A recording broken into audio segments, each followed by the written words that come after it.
Yeah, well, no surprises there. No, I don't actually have to. I'll see you, sir. Then don't lie to teachers. We can have a date. Class. 5. No fidgeting, no doing anything. Please, you're listening. Undivided attention to Scott. That's what we do as an audience. 5, 4, 3, 2, 1, go. Good morning, everyone. Today, I'm going to be talking about something which may seem really boring, but I'm talking about religion in modern society, or more specifically, why I don't really think it belongs in our world anymore.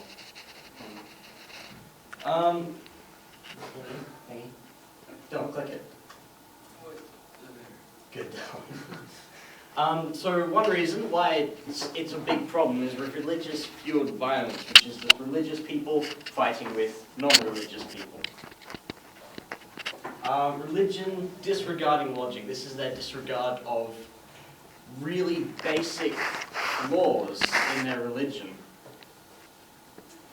Attacks like 9/11, this is more dealing with religious extremists, which aren't as common, but they still do happen. Public preaching, this doesn't seem like a big issue, but I'll get to it later, it actually is. And escalation, this is just how everything goes from a small fight to a really big fight. So, religious-fueled violence. This is, why would they fight with each other when they believe in world peace, when they believe in unification? What it really narrows down to is religious people are ignorant and egoistic. So what that means is they think that their religion is the best one, their religion is correct, their religion is the truth. So how does this impact society? This has a really massive impact in society. There's a lot of violence and conflicts between this whole topic of who is right. And so, bad Dylan. So what this is a group of religious extremists, and these are Muslims, which are stereotyped as religious extremists. But that is because of this word here, jihad. Jihad is an Arabic word which means to fight oppression physically. And that's what they do. That's their interpretation of it. They fight it physically. So that brings along attacks like 9/11. This is my first media source, which is in the topic of disregarding logic. It's a blog by Joe called 10 Stupid Things Smart Christians Believe. I've only got a few of them in because I don't have time to go through all of them. So let's go to the, click it. So the first one, a mistranslated book written by cave people is a reliable guide to the modern world. This is a good point because the Bible and other religious scriptures might have worked in really old times, but they're not so great today. There's an invisible man in the sky who likes to watch you while you're showering. This is just talking about how God somehow manages to watches each and every single one of you at all times. 2,000 years ago, an alter ego of this invisible man knocked up a Jewess whose husband wasn't satisfying her. This is it's talking about how ridiculous the Virgin Mary story is, and you can really see how utterly stupid it is when it's put in something like this. In his killing is referring to Jesus, of course. His killing was a necessary sacrifice in order that we might be forgiven for the sins of Eve, the first human in the world who lived 6,000 years ago in a magical garden where a talking snake convinced her to eat a forbidden apple. This one stems a lot of problems because this is the reason why non-Christians, pretty much, that's about what, 67% of the world who doesn't believe in Christianity is going to burn in hell. Keep going. Number 8, if you don't believe in all the preceding items, then after you die, you will be plunged into a lake of fire and torched for all eternity. That's talking about, obviously, the Christian hell. And Next one.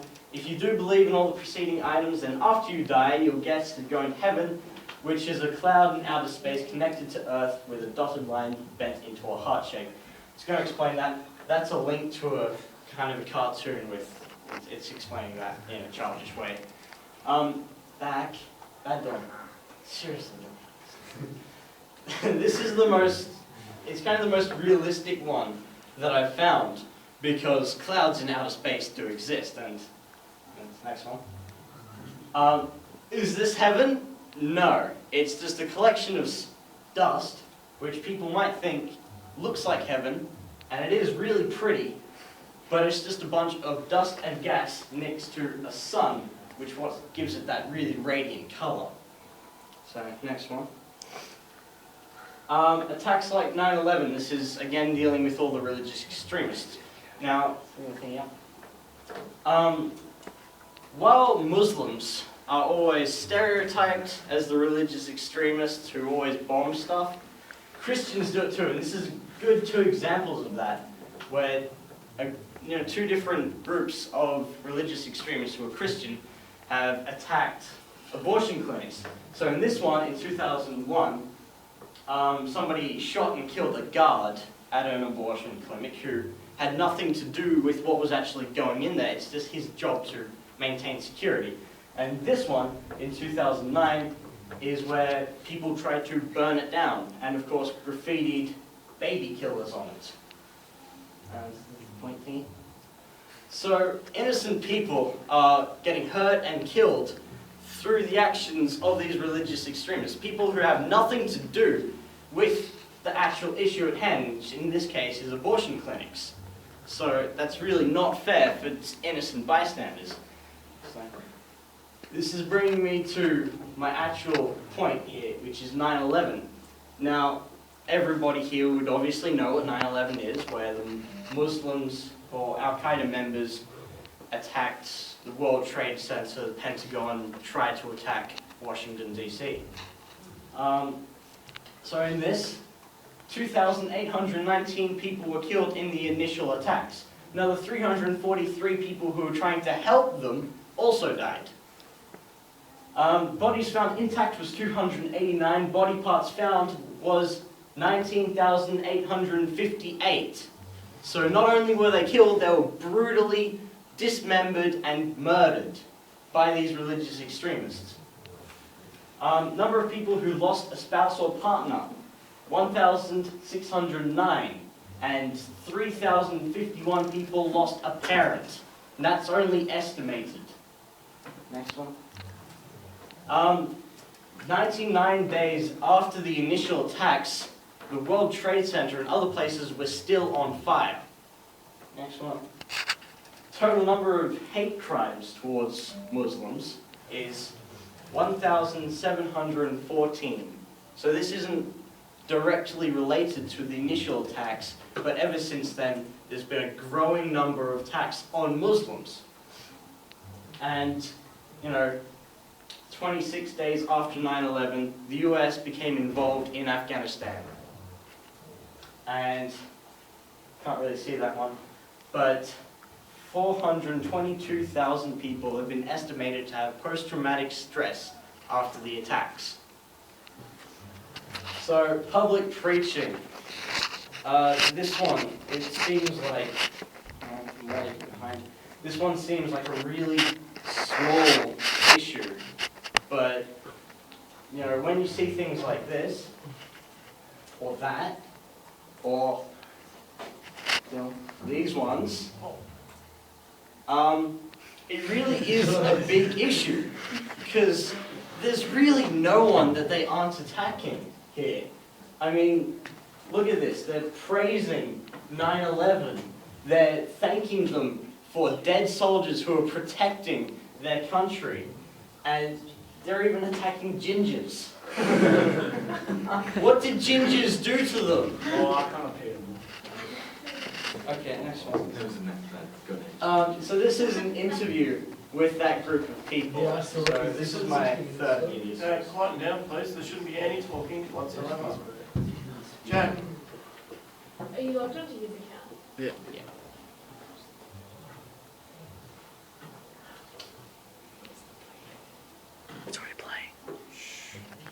No talking, please.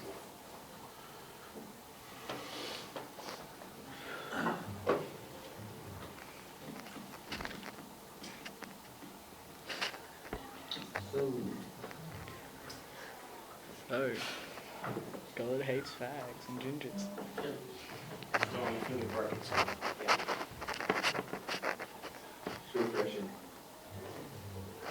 And welcome back to Hannity Homes. Today, more than 1,000 family and friends attended the funeral of Iowa Army National Guard Sergeant Daniel Sesker. He was killed in Iraq earlier this month. But as they filed into the funeral, they were confronted with protesters carrying signs with anti-gay slogans and words like, "Thank God for dead soldiers." Members of the Westboro Baptist Church have been protesting military funerals since last June, but today's display came just one day after Iowa Governor Tom Vilsack signed legislation that specifically bans disorderly conduct within 500 feet of a funeral or a memorial service. Joining us now from Westboro Baptist Church, Shirley Phelps-Roper is with us. You feel good about this? You feel good about going to the funerals of men that put their lives on the line for their country, to give you the right to do this, and to put pain and to inject pain into their families' lives? This is something you feel good about?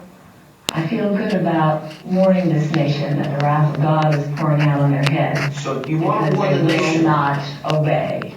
And the Lord your God is punishing this nation, and He's doing it. One of His weapons of choice is sending your children home dead from the battle. So we're there to help you connect the dots, and what I feel best about is that in spite of the fact that those legislative Taliban in Iowa passed an unconstitutional measure to try to stop us from putting the cup of the fury and wrath of God to your lips and making you drink it, that we were doing it anyway. All right, now look, you want to make your political and religious point. You want to inject pain and heartache. I can't think of, man, I'm going to be honest, we've had a lot of nutty people on the show in the years. You are as mean and as sick and as cruel as anybody that I've ever had on this program.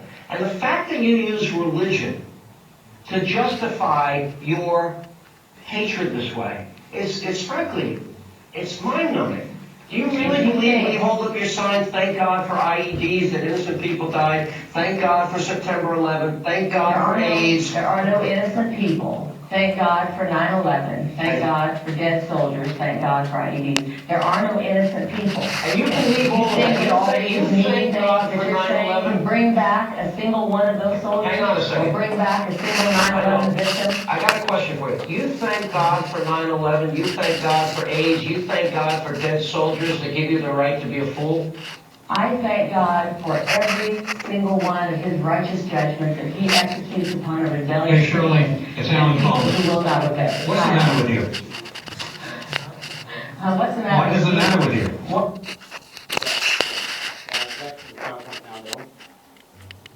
No talking, please. Those people you've been warned, I'm not going to inform them again. So, what does this interview tell me? It tells me that being religious gives you a justification to do things like that. Okay, I found this really sickening, to have those people going to funerals of dead soldiers and calling them gay. That's what they're doing. And so Christians like this have taken pride. They're actually happy about this. They like doing this. They go out with the intention of doing this. So they attack the mourning friends and family of these people, and they will say it's a good thing, and rather than mourning, you should be celebrating their death. Okay, time, check. Okay, I'm just about finished. So I've mentioned before some of the effects from 9/11. These people are thankful for it. And they've rejoiced the Holocaust and the bushfires in Australia even. They've come over to here and picketed our memorials. So my personal opinion, this comes from my op-ed, I really don't think religious people should have the right to really be so open about their religion. It's fine that they have one. It's fine that they believe in it.